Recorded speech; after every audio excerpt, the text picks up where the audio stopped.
Messieurs, est-ce que le matin, le drapeau se lève encore comme avant? La réponse honnête à cette question, vous êtes le seul à la connaître. Ce silence matinal, cette confiance qui s'érode, beaucoup disent, c'est la vieillesse. Je suis ici aujourd'hui pour vous dire que c'est un mensonge.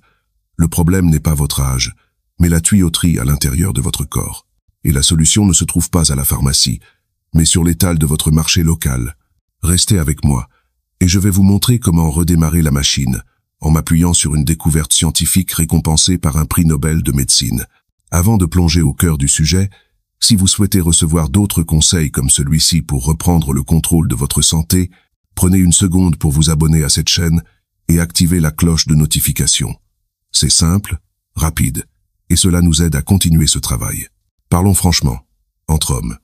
Le sujet des troubles de l'érection est souvent nimbé de honte, de silence. C'est une porte que l'on ferme, une conversation que l'on évite, même avec son médecin, même avec la personne qui partage notre vie. Mais ignorer un problème ne le fait pas disparaître. Au contraire, il grandit dans l'ombre, rongeant non seulement l'intimité, mais aussi quelque chose de plus profond, l'estime de soi, la joie de vivre. Cette sensation d'être un homme pleinement vivant et capable, ce n'est pas qu'une question de performance sexuelle, c'est une question d'identité.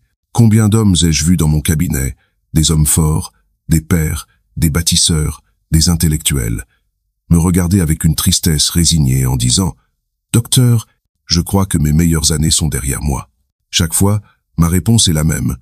Non, vos meilleures années ne sont pas derrière vous, mais votre circulation sanguine, elle, a été négligée. Voici la première idée fausse que nous allons démanteler aujourd'hui. L'immense majorité des hommes pensent que la cause principale est une chute de testostérone. C'est logique. C'est ce qu'on nous répète. La testostérone est l'hormone de la masculinité, donc sa baisse doit être la coupable. Mais c'est une vision incomplète, et souvent une vision erronée. La testostérone est l'étincelle, mais elle n'est pas le carburant.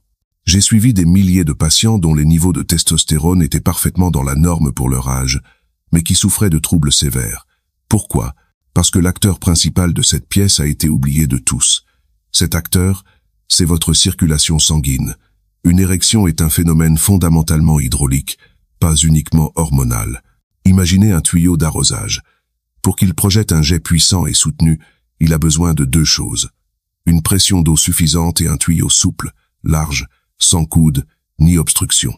Votre corps fonctionne exactement de la même manière. Votre cœur est la pompe, et votre système vasculaire, avec ses milliers de kilomètres d'artères et de vaisseaux, est la tuyauterie.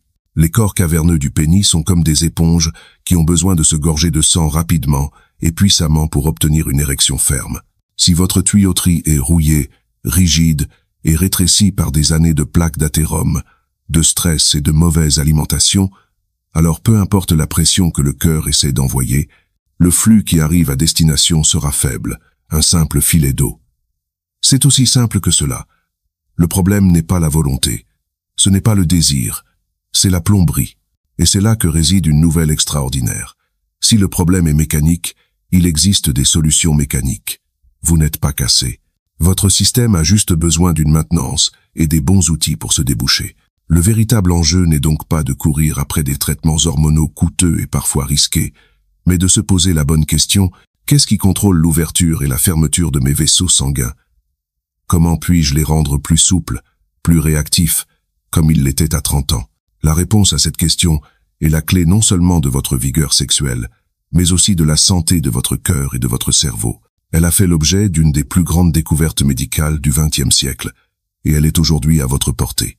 Alors, si le vrai coupable n'est pas la testostérone, qu'est-ce qui régit la souplesse de vos artères? La première solution est aussi la plus fondamentale, celle qui va enclencher le redémarrage de toute la machine.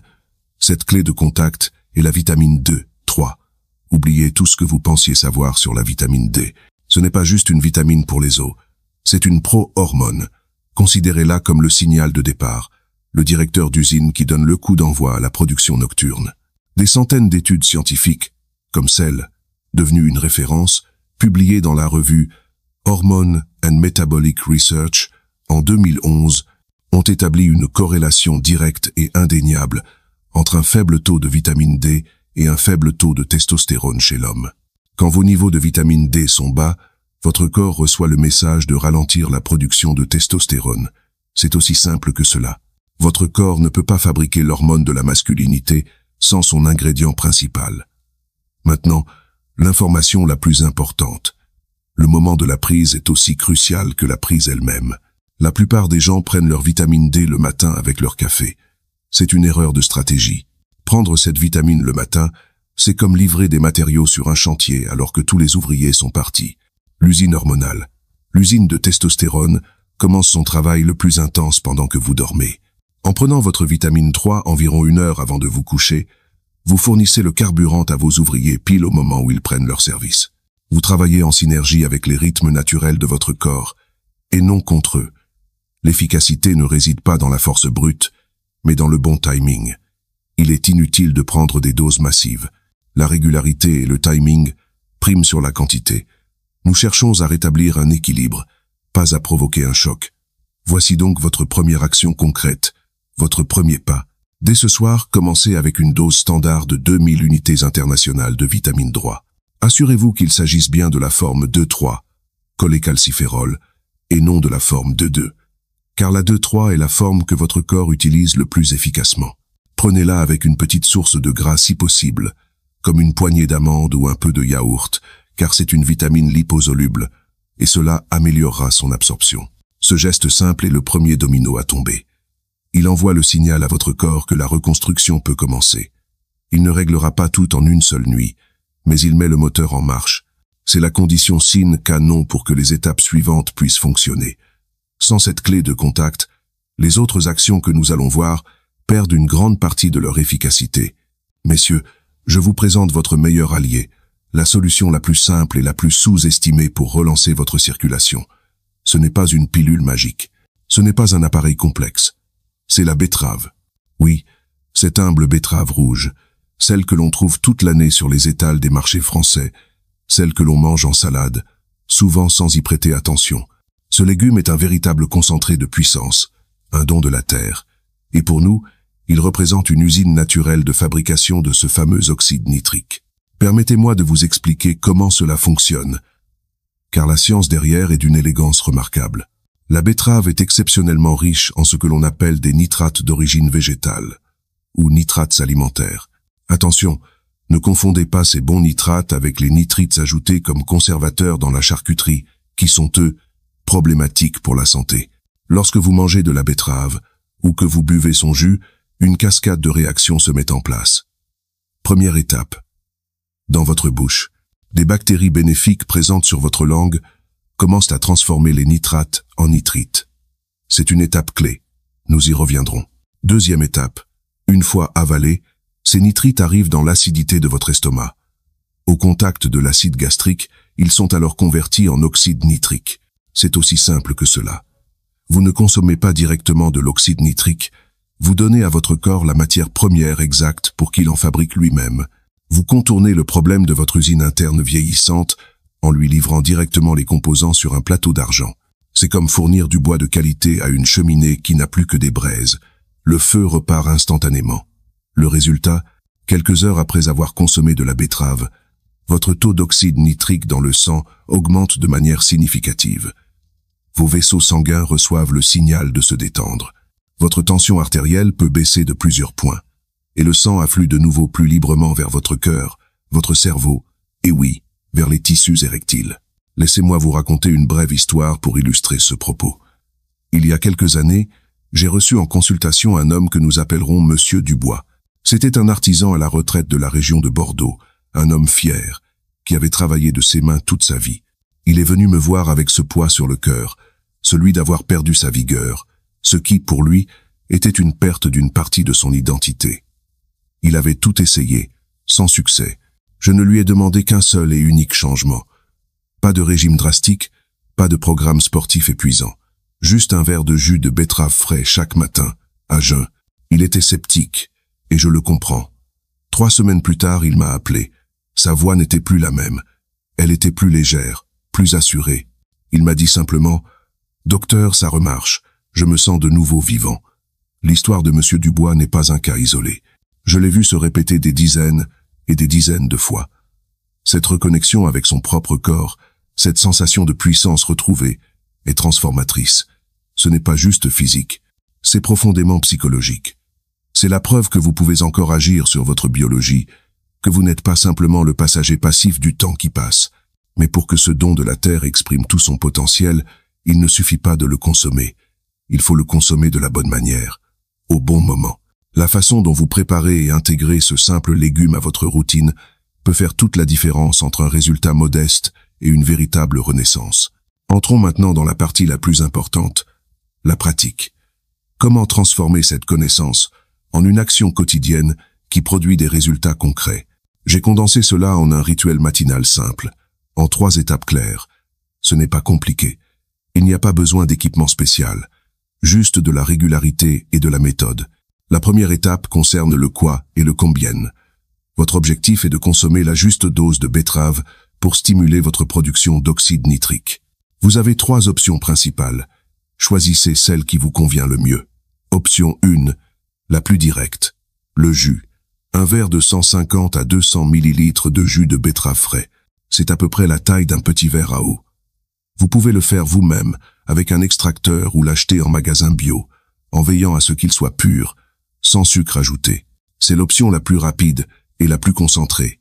Option 2, la plus simple, le légume entier.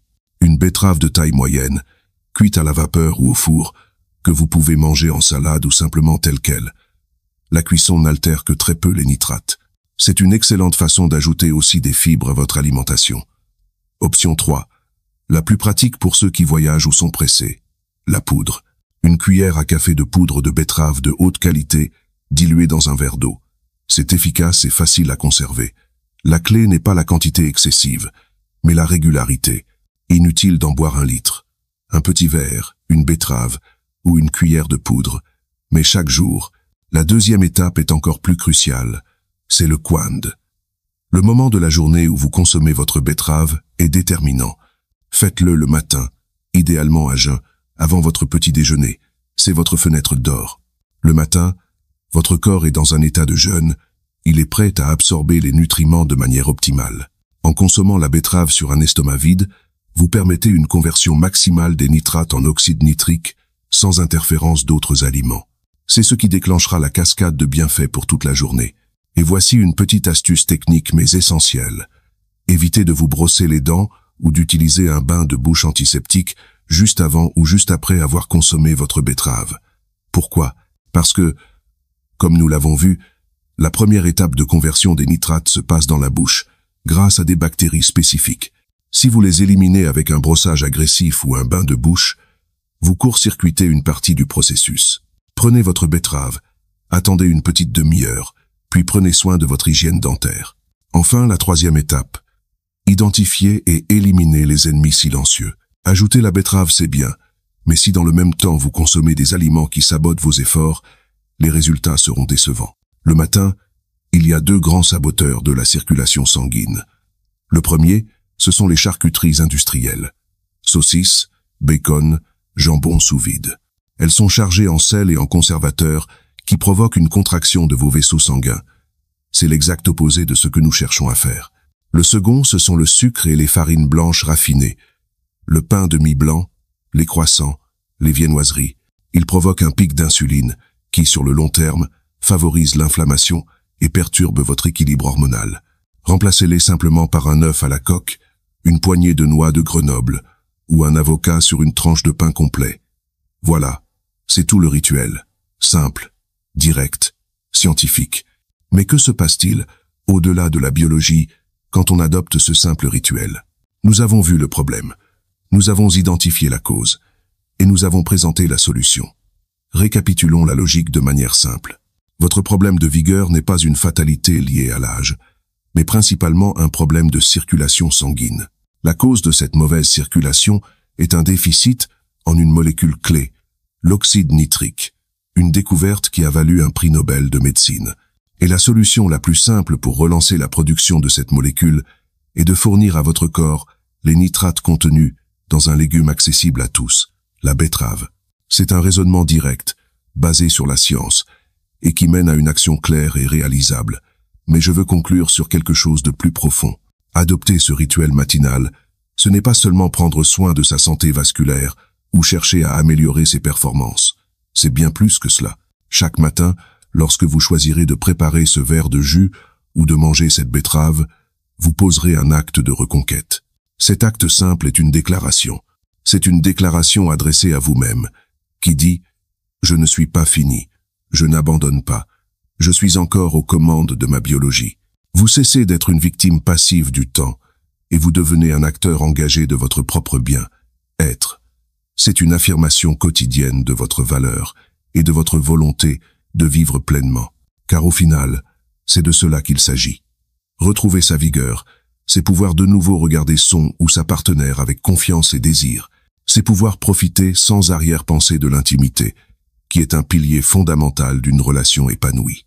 C'est retrouver la joie de vivre, la spontanéité, l'énergie pour profiter de votre retraite, de vos passions, de vos petits-enfants.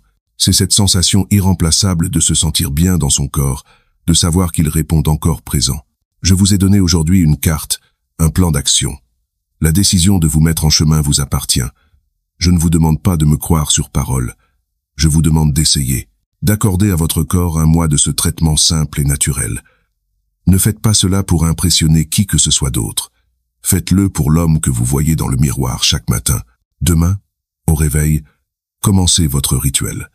Considérez ce premier verre non pas comme une contrainte, mais comme le premier toast que vous portez à la seconde moitié de votre vie. Une vie où la vigueur, la santé et la joie ne sont pas des souvenirs, mais une réalité quotidienne. Vous n'avez pas besoin de permission, vous avez seulement besoin de commencer.